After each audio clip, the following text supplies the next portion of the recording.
한 지역 말씀해 주신다고 하면은 네. 좀 가능한 지역이 어디가 있을까요? 크게는 말씀드리면 저는 또 지방이라고 다 가면 안 된다고 보고요. 지방에 그렇죠. 우리가 범위를 볼 수 있는 게 지금 대한민국 6개 광역시에서 인천 빼고 나머지 5개 광역시랑 네. 아무 데나 가면 안 됩니다. 이게 뭐 네. 갭이 작다고 뭐 싸다고 아무 데나 가시면 안 되고. 많은 분들이 그러니까 이게 대학생도 할 수 있구나. 일단은 물론 이제 시기가 좀 다르긴 하지만 일단은 하겠다는 의지가 필요한 것 같고요. 일단은 두렵고 어렵지만 처음 한 건이 하는 게 되게 힘들었던 것 같고 그다음부터는 이제 정말 그 오피스텔 고양시 행신동에 있는 6천만 원, 4천만 원짜리 오피스텔로 시작하셨던 분이 이렇게 큰 기업의 대표가 되셨거든요. 그래서 이제 그런 부분들에 대한 얘기를 알아보셨는데, 그러니까 지금 워낙 많은 투자를 하셨고 워낙 많은 강의를 하시다 보니까 이분이 이제 맞춤 강의를 해주시는 거예요. 그러니까 말씀드린 대로 돈이 있는 분들, 없는 분들이 너무 스펙트럼이 다양하기 때문에 아무래도 뭐 있는 분들 같은 경우는 또 투자할 거리도 많고 여러 가지 좀 기회들이 많은데 특히 없으신 분들 같은 경우는 이게 진짜 한정이 돼 있어요. 아까 말씀하신 대로 이제 비싼 것들은 아예 지금 선택할 수 없기 때문에 일단은 많은 분들이 아마 이게 좀 소액으로 할 수 있는 부분들이 어떤 것들인가 아까 이제 투트랙을 말씀하셨는데 그런 분들이 관심이 많을 것 같아서 이분은 좀 그런 부분들 위주로 좀 말씀을 나눠보도록 하겠습니다. 투트랙 전략이 있다고 말씀하셨어요. 그죠? 네네. 네. 그래서 뭐 아까 이제 일부에 좀 어떻게 보면 밑밥을 아니라 떡밥을 좀 드리긴 했었는데 네. 소액 지방 아파트 투자인가요? 그쵸. 일단 소자본으로 지금 시점에 네네. 그러니까 딱 단도직입적으로 내가 지금 소자본으로 부동산으로 자산 증식을 하고 싶어 하면 네네. 그 두 가지 길이 있다는 거죠. 네. 내 현재 상황에서 내가 네. 그동안 청약을 들어놓은 게 있고 그 가점이 한 40점 내외 정도는 된다. 네. 이제 그쪽으로 조금 음. 포커스를 두고 네. 뭐 그러면서 분양 단지를 뭐 분석한다든지 뭐 그렇죠. 그런 건 해야겠죠. 네. 그래서 그렇게 하는 방법과 네. 방법이 아니죠. 그냥 그거를 일단 먼저 보셔야 된다고 봅니다. 네. 그 정도 되는 분들은 당연하죠. 지금 네. 굉장히 좋은 기회가 왔고요. 음. 또 어떤 정책적인 변수로 인해서 더 좋은 기회가 생길 것 같고 계속해서. 근데 이제 그게 안 된다 나는. 네. 뭐 집안을 다 들여다봐도 뭐 어떤 특공이나 이런 어떤 청약 가점이나 이런 게 아예 없다. 네. 그러면은 좀 과감히 용기를 내서 지방 쪽으로 가서 이게 지방이라고 해서 뭐 서울 수도권 나머지 다 지방 이런 게 아니거든요. 네. 그래서 그쪽에서 조금 한번은 자산을 증식하는 어떤 승부수를 띄워보자. 네. 예, 그렇게 말씀을 드리고 싶어요. 뭐 구체적인 사례를 하나 갖고 한번 좀 얘기를 나누면 좋을 것 같은데요. 네. 뭐 일단은 지방이라고 하는 게 지금 말씀하신 대로 이제 서울 빼고는 다 지방인 것 같아요. 지금 말씀하시는 느낌이. 네네. 경기도도 지방일 수 있고 인천도 지방일 수도 있고 네. 진짜 수도권 이외에도 지방일 수 있을 것 같은데 네. 한 지역 말씀해 주신다고 하면은 네. 좀 가능한 지역이 어디가 있을까요? 아, 투자 가능 지역이요? 네. 있기는 한데, 네네. 이거를 딱 말씀드리기 그래서, 예.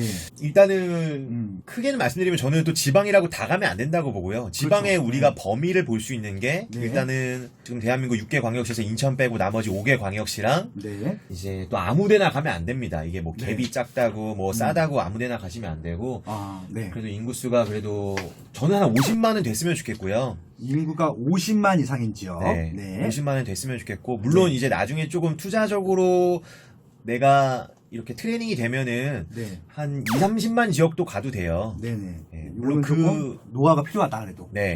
그 밑에는 저는 아예 안 된다고 봅니다. 뭐 10만 단위대 지역들은 그냥 놀러만 가셨으면 좋겠고요. 놀러만 갔으면 좋겠다. 이거 굉장히 중요한 팁이거든요. 네. 지금 인구, 그 도시의 인구 가지고 명확하게 지금 스펙트럼을 나눠주셨습니다. 일단 50만 지역은 투자할 거리들이 좀 있다. 네, 네. 말씀하신 것들인 것 같고요. 네. 그리고 좀 투자에 조금 이게 타이밍이라든지 이런 거 입지 분석이라든지 상품 분석이라든지 이게 좀 적정하게 평가하실 수 있는 분들 같은 경우는 2, 30만 도시까지도 가능한데 네. 10만 이하 같은 경우는 그냥 관광지로 활용하라. 네. 네. 정말 이게 굉장히 이거 책을 한 권 써도 될 것 같은데. 야 너무 좋습니다. 연피해서. 네. 야 좋습니다. 예. 그렇게 하다 보면 예. 우리가 그러니까 지방이 되게 넓은 것 같지만 전국이 예. 생각보다 그렇게 많지 않거든요. 이게 지금 나눈 거네요, 이렇게. 네네. 단계별로. 이렇게 그러네요. 필터링을 일단 한번 해놓고 예, 예. 그러면 이제 도마다 시가 있겠죠. 뭐 강원도에는 네. 몇 개의 시가 있고, 그렇죠. 뭐 충청북도, 강원도엔 진짜 많지가 않아요. 그러니까 네. 제일 인구가 많은 데가 원주인데, 네. 원주는 40만이고요. 네. 춘천하고 강릉이 20만 대거든요. 네, 그거 말고는 다 10만 미만이야, 네. 진짜. 맞습니다. 지금 네. 말씀해주신데 네. 원주, 춘천, 강릉 빼고는 저는 강원도는 예. 놀러만 가셨으면 좋겠습니다. 네. 네. 최근에 그 동계올림픽 이후에 네, 동계올림픽 때문에 엄청 호재 때문에 투자 많이 하셨잖아요. 네. 근데 지금 미분양 관리 지역으로 되게 많이 편입됐어요. 강원도에 있는 도시들. 지금 말씀하신 게 정확한 것 같네요. 그때 단타로 치고 나가셨던 수익을 벌어가셨던 분들한테는 제가 뭐 드릴 말씀은 없지만 일반적인 정상적인 투자자분들 같은 경우는 호재만 믿고 들어가셨다가 지금까지도 갖고 계신 분들은 대부분 다 지금 일종의 물리신 분들이거든요. 그러네요. 그렇죠. 그러니까, 예. 그 외 지역에서도 물론 네. 기회가 있을 수 있고 큰 상승을 볼 수 있다고 봐요. 네. 근데 이제 막 공부를 해서 뛰어들려는 투자자가 음. 굳이 그 리스크까지 감당을 할 필요는 없다. 네. 그거 말고도 투자처는 많이 있으니까요. 예. 그래서 그런 식으로 뭐 음. 말씀하신 대로 강원도는 그 네. 세 개 도시, 예. 뭐 충청북도면 네. 청주 정도. 청주가 뭐 거기는 구가 4개니까 압도적 네. 크죠. 예. 거기가 좀 80만 정도 되니까요, 네, 인구가. 그렇죠. 예. 그 밑에 이제 충주가 훨씬 적거든요. 예, 뭐 충주가 30만 이렇게 되기 때문에. 20만 대. 네. 근데 충주는 또 기업 도시. 네, 하네요. 네, 그죠. 예. 그래서 딱 그건 거예요. 내가 만약 지금 시작하는 초보자야, 그럼 저는 음. 충주는 지금은 아닌가고 생각을 하는 겁니다. 네. 그러니까 뭐 시점의 얘기가 아니라 내가 아예 배경지식이 없는 분이면 네. 청주 정도 사이즈에서 하시는 거고, 네. 근데 내가 거기서 트레이닝 돼 있으면 이제 충주 이런 데서도 입지를 보고 나름의 키 맞춤을 해서 필터링을 할 수 있는 거죠. 제가 지금 순간 소리를 끼쳤는데, 그러니까 이 충청북도가 되게 이제 시가 있고 군이 있는데, 지금 시라고 할 수 있는 게 딱 3개예요. 그래서 청주시, 춘천시, 충주시, 제천시인데, 네네. 지금 네네. 이거 인구수 갖고 정확히 좀 구분해 주셨거든요. 네네. 지금 청주 같은 경우는 거의 지금 구가 4개나 되는 80만 이상의 대도시이기 때문에, 네. 처음 투자하신 분들도 어떻게 보면 그 내에서 찾을 만한 그런 투자품들 입지가 있는데, 충주 같은 경우는 지금 기업 도시기도 호재도 많긴 하지만 인구가 아직 20만 정도 되기 때문에 이 네네. 지역을 철저하게 모르시는 분들은 처음부터 여기 투자하시면 안 된다. 네. 이런 말씀이신 네, 거잖아요. 맞습니다. 진짜 명쾌하시네요. 네. 네. 그렇습니다. 예. 그러니까 그런 식으로 이제 좁혀 나가는 거죠. 네. 충청남도라면은 그러니까 지금 아까 지방 투자하셨을 때 충청도에서 많이 시작하셨다고 했잖아요. 네네. 결국은 이런 지역에 하셨겠네요. 네, 맞습니다. 충청남도. 예. 네. 천안도 투자하셨었나요, 그럼? 제일 네, 크잖아요. 당시에 투자했었고요. 예. 근데 뭐 흐름 이런 건 사실 아무것도 몰랐었고 예. 그냥 싸니까. 싸니까. 예. 그 아파트 어느 지역 가셨었어요? 이양 다 지난 얘기니까. 그쪽에 이제 서북구 쪽에 서북구. 그쪽 아래쪽에 예. 뭐 이제 쌍용동 쪽에 아이고 좋은 데죠, 뭐. 네네. 예. 그 당시가 이제 막 그래도 거기가 1호선이 다니고 예. 뭐 두정역 이런 거 있었죠. 네네네. 네.